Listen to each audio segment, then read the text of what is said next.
Yeah, it's such a tough age. I actually sat in the room, he was a little bit older, with a boy last week.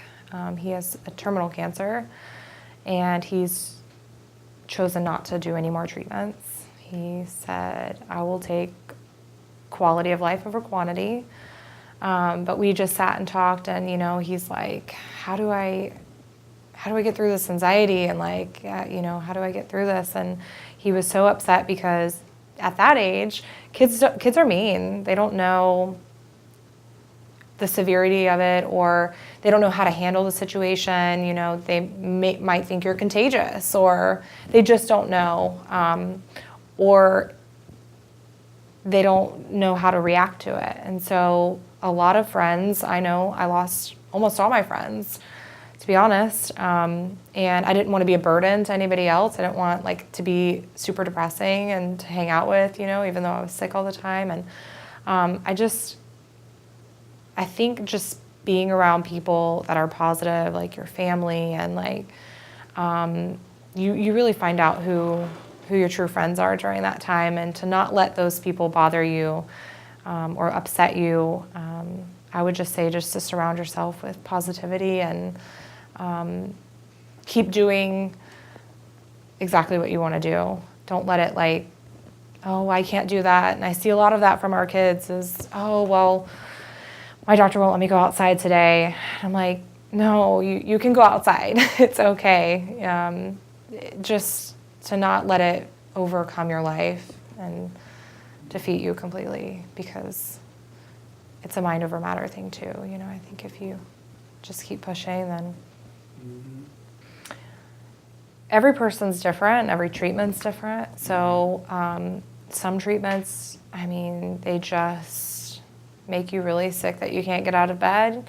But like I said, I think just trying to stay positive and not letting the anxiety overcome you, and just doing things even if it's just getting up and taking a walk for 5 minutes, just doing those little things to get out of bed. Because when I went through treatments, there was times where I just wanted to lay in bed and I laid in bed for a week at a time.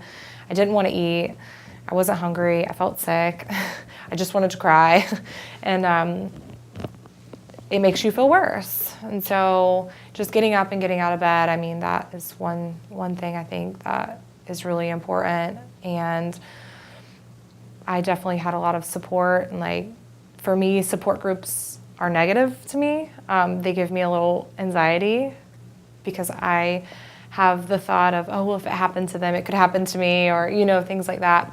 But I had a lot of one-on-one counseling during my treatments, and still even now, and I think that's really important because you may be having anxiety and you don't even know about it. So definitely getting support, and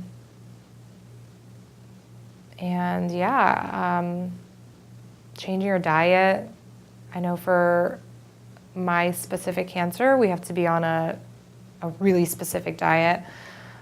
So that's important just to know things about what the treatments are going to do and prepare for those. For example, one of my best friends from high school just got diagnosed with the same type of cancer that I had. So she reached out to me and she's like, is this the type of cancer you had? And we ended up talking on the phone for 3 hours that night. And I'm like, okay, look, this is the things that they're probably not going to tell you, but you need to go to the dentist and get fluoride trays because your teeth are going to decay from these treatments. And just little things that happened to me that I wanted to prepare, her for, that they necessarily don't tell you. So just getting knowledgeable about it.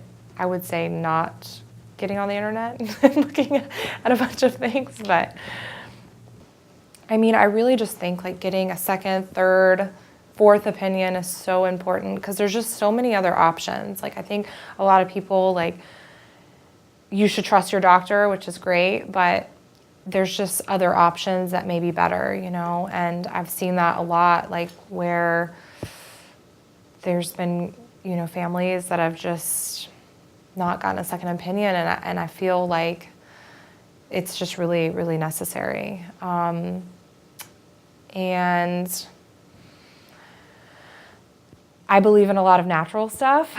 So definitely like I believe in a lot of just natural things like during cancer that can help, and I've done a lot of natural things. But any physician's not going to tell you, you know, we'll do that over my treatments. But I just think it doesn't hurt while going through it. Also, like support groups. There's so many support groups now that you can reach out to. I know, like the cancer center that I'm at, every day they have a class, or even like they have a yoga instructor that comes and specifically for your type of cancer, like they, you know, have a session for you and stuff. So just little things like that. Yeah, I think that's important. Just taking care of your body as a whole. Thank you for watching A Wise Way. Subscribe to stay updated, share to pass the knowledge, or view our other videos on the left.